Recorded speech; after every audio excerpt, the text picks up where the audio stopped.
Est-ce que tu sais combien d'heures par jour tu passes devant un écran? Et combien d'heures par semaine, par mois, par année, si tu fais le calcul? C'est une information cruciale dont il faut être conscient pour se rendre compte de la profondeur de l'addiction. Et c'est un point de départ. Déjà être conscient combien d'heures je passe devant ces foutus écrans. Et ensuite, de se demander combien de temps est essentiel à passer devant les écrans. Qu'est-ce qui est essentiel? Faire une liste des choses qui sont essentielles, qui demandent un écran et Internet. Et tout ce qui est possible de faire sur un écran d'ordinateur, le faire sur un écran d'ordinateur et utiliser le moins possible le smartphone. Enlever les notifications, choisir quand est-ce que tu vas regarder les messages, supprimer les applications de réseaux sociaux. Ça paraît radical ce que je dis, ça dépend peut-être de ton âge, mais je crois que mon audience, elle est plutôt dans les 25-35 ans. Et franchement, il n'y a pas photo. Moi, je peux pas vivre autrement. Et les gens qui sont plus sensibles que les autres, que ce soit hypersensibles ou voilà, simplement les gens qui sont plus sensibles que les autres, ont remarqué, comme moi, si toi c'est ton cas, et je sais qu'il y en a, il y a d'autres hypersensibles qui sont tombés sur cette chaîne, vous avez remarqué cette, comment dire, l'intrusion, l'effet des écrans, des notifications, des smartphones. Vous avez remarqué ça parce que vous êtes plus sensible que les autres. Vous avez remarqué avant tout le monde les impacts et à quel point c'est désagréable. Donc moi, j'essaie de vivre comme ça. J'utilise le moins possible mon smartphone pendant des années. Enfin, j'ai eu un smartphone enfin, il y a pas mal d'années en arrière. Ensuite, je suis revenu en arrière. J'ai pris un téléphone normal avec juste SMS et appel. J'ai même enlevé Internet de chez moi pendant une période quand j'habitais seul. Maintenant, j'habite de nouveau seul. J'ai enlevé Internet aussi, dès que c'était possible. Au début, mon ex-compagne, voilà, enfin, pendant qu'on cohabitait, ben, elle avait besoin d'Internet à la maison pour le télétravail, donc c'était pas, on pouvait pas s'en passer. Et, et voilà, donc évidemment, ça a un effet phénoménal sur la productivité de ne pas avoir Internet à la maison ou de se limiter en tout cas de manière drastique. Moi, j'ai remarqué que la seule solution, c'était vraiment d'enlever Internet de chez moi. Mon ex-compagne me disait, oui, mais c'est pas la solution, il faut que tu sois capable d'avoir Internet chez toi et de te discipliner à l'utiliser de manière intentionnelle et de ne pas être distrait, etc. Elle a raison, mais le truc, c'est que j'en suis pas encore là. J'ai pas encore cette force qui me permet je sais même pas si ce sera possible, franchement, parce que c'est tellement. Déjà, j'ai été habitué tellement, enfin, longtemps. Heureusement, je suis né avant Internet, et je suis vraiment très reconnaissant d'avoir connu la vie avant Internet.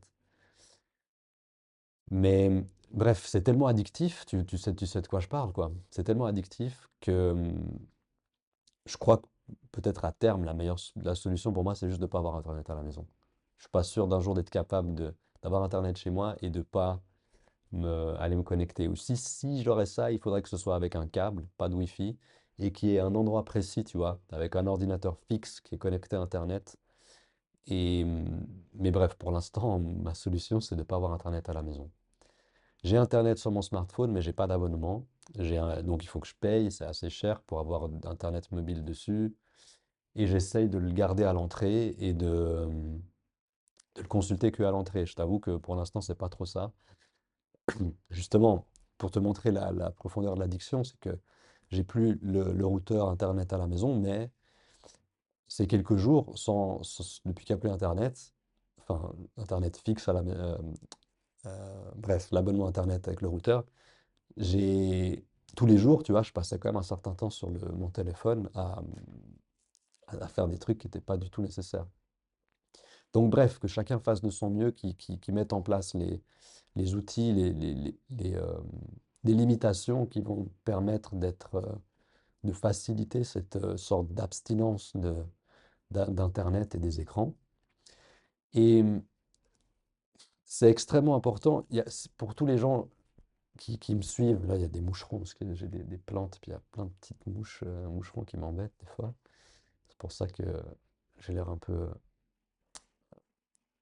étrange en faisant ça comme ça. Tu te demandes ce que je fais, bref. Et ça, c'est un gilet chauffant, si jamais. Et pour ceux qui disent que l'habit ne fait pas le moine, en fait, l'habit, quand même, il a un impact sur comment tu te sens, non? J'ai l'impression d'être un samouraï. Je me sens plus fort comme ça. Et qu'est-ce que je disais? Oui, pour ceux qui me suivent, pour le sujet de la rétention séminale, de préserver notre énergie vitale, c'est extrêmement important aussi dans ce cadre-là, parce qu'on perd énormément d'énergie euh, avec les écrans, avec, tu vois, toute cette gratification instantanée et toutes les, toute la stimulation qu'on reçoit via les écrans, que ce soit en regardant des vidéos, il y en a qui jouent à des jeux vidéo, il y a les réseaux sociaux, regarder les news. Moi, j'ai tendance à suivre le foot encore un peu. Et ça me fait chier, ça fait des années que j'ai envie d'arrêter de suivre le foot, mais c'est tellement ancré, tu vois, que c'est difficile de... Il y a quand même des progrès, hein, je regarde pas, je regarde plus vraiment de matchs. Et, mais bref, c'est toujours un peu là et c'est toujours un peu gênant. Mais aussi dans le cadre des comportements, c'est ça que j'ai réalisé aussi, c'est que je veux devenir maître de moi, je veux ne plus être esclave du désir et de l'instinct sexuel. Et l'instinct sexuel et le désir s'activent non seulement à travers des... Moi, j'aime bien aller vraiment à la base des choses, à la racine, tu vois, de chaque problème. Et j'ai réalisé que la, c'est pas seulement d'être exposé à des choses qui sont excitantes sexuellement, tu vois, des images, des miniatures sur YouTube, des filles sur Instagram, etc. Parce que moi, je suis plus exposé à ça, mais j'ai quand même toujours tendance à rechuter de temps en temps. Et, et je suis devenu quand même assez fort dans analyser, tu vois, qu'est-ce qui se passe, qu'est-ce qui m'amène à rechuter, de manière très, très minutieuse. Et je vais faire une vidéo, la prochaine vidéo, ce sera là-dessus, ce sera les prémices d'une rechute, en analysant ma dernière rechute. Et les prémices, c'est vraiment quelques jours avant. Donc, il y a des choses qui se sont passées qui, je pense, m'ont amené à rechuter quelques jours plus tard.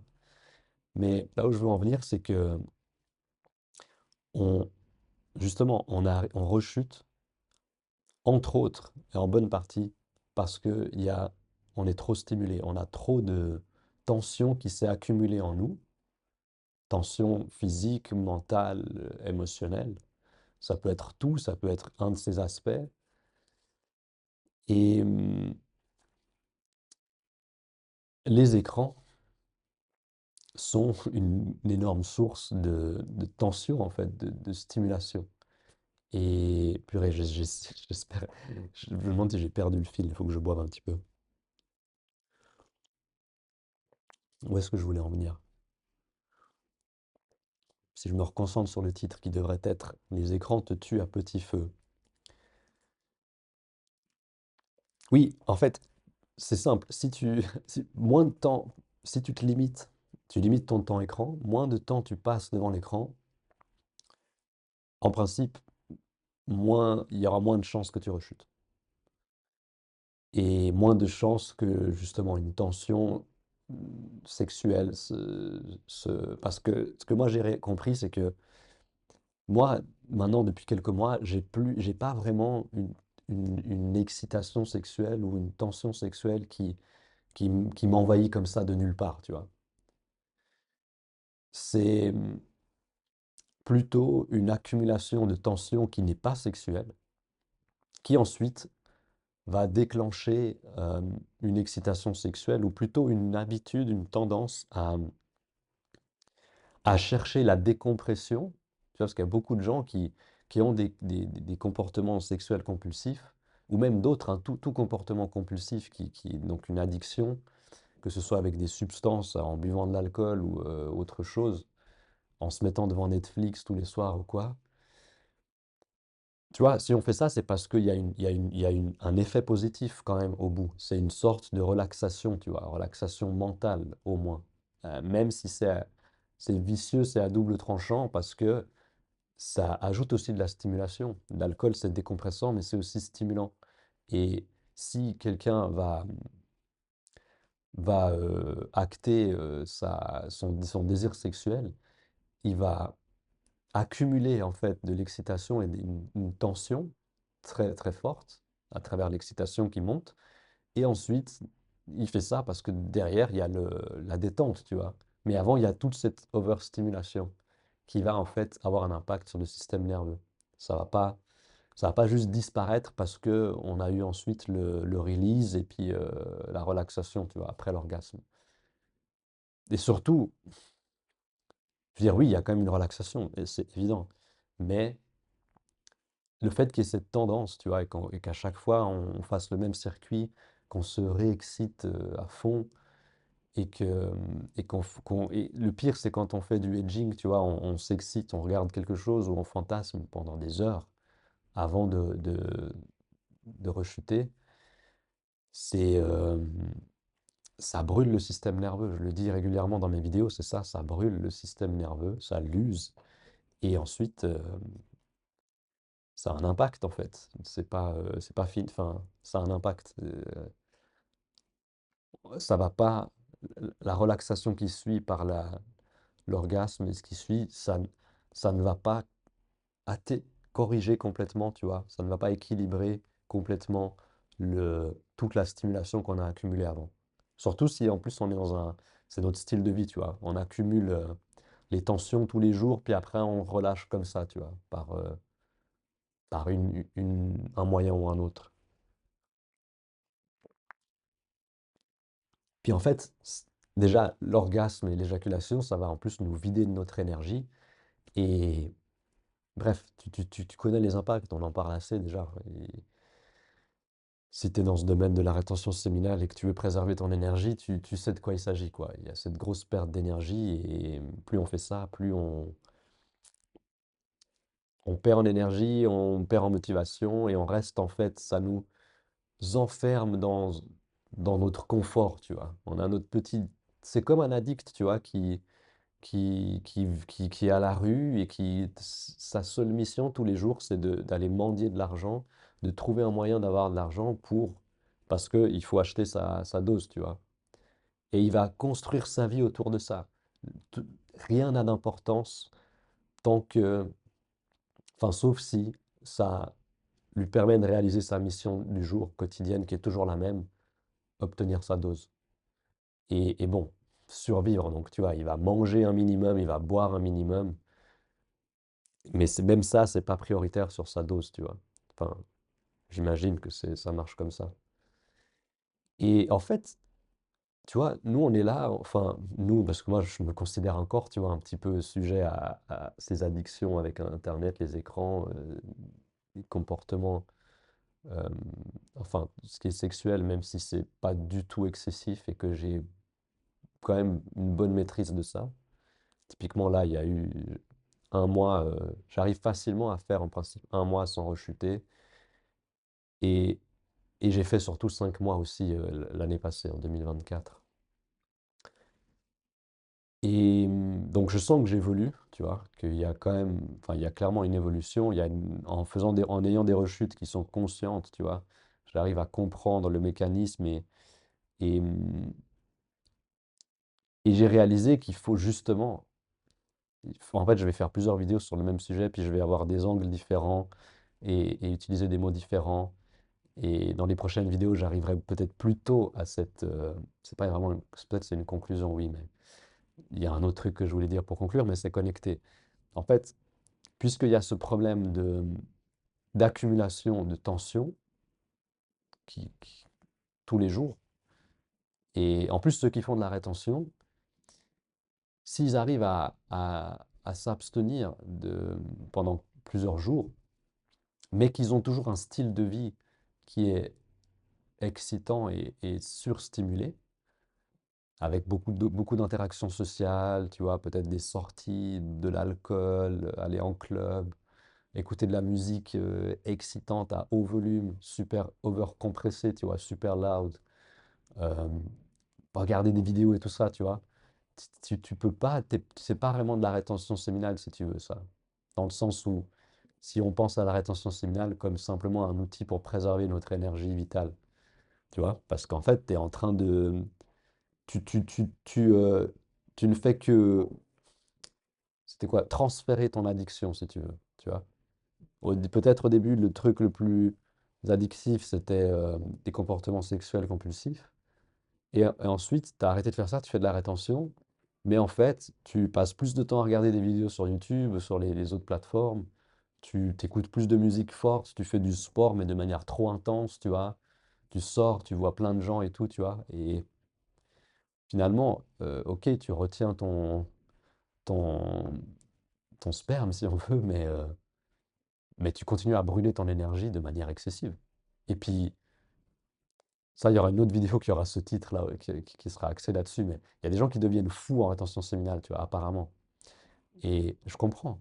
J'ai eu une discussion d'ailleurs, enfin, j'ai eu un petit échange pas en commentaire à ce sujet, et je reprendrai ces commentaires pour une vidéo sur ce sujet en particulier. C'est les mecs qui font exactement ça, en fait. Qui font de la rétention, ils arrivent par la discipline à s'abstenir, mais par contre, ils continuent à avoir une vie avec trop d'excitation, trop de stimulation, de tension qui s'accumulent. Et après, ils sont nerveux, tu vois. Puis ils fight, ils se battent, et puis ils sont juste nerveux, tu vois.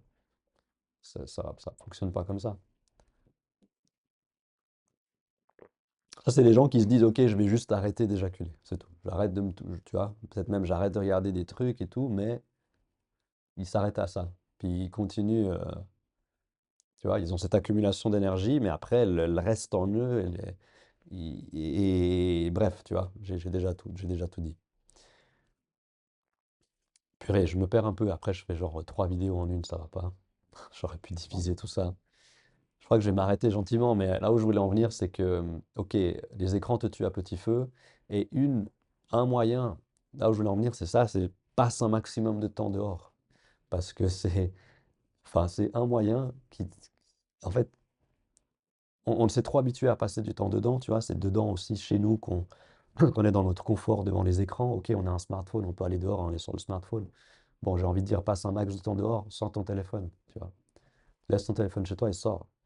Et tout ce que tu peux faire dehors, fais-le dehors. S'il faut, tu prends ton ordi même des fois. Enfin, passe du temps dehors sans. C'est paradoxal ce que je dis, mais un maximum de temps dehors sans écran.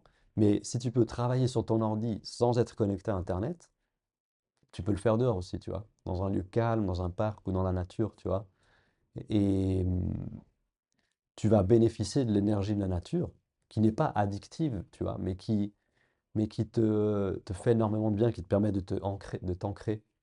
Et plus tu passes de temps dehors, c'est en tout cas ma théorie, mon intuition, plus tu passes de temps dehors, moins, enfin ce sera facile de te détacher des écrans parce que tu vas être ancré, tu vas être calme et tu vas pouvoir expérimenter le contraste, tu vois.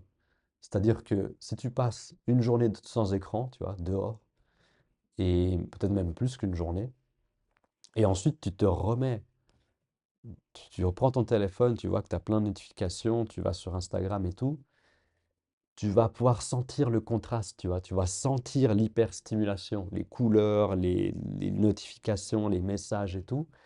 Et ça va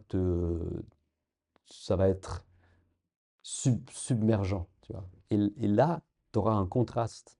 Mais si tu t'autorises pas à avoir une longue plage de solitude, ou en tout cas sans écran, et dehors, dans la nature, calme, tu peux pas te rendre compte de l'effet des, de cette stimulation à travers les écrans et les smartphones. C'est comme un poisson dans l'eau, tu vois. Le poisson, pour lui, l'eau n'existe pas. Tu vois, il n'a pas.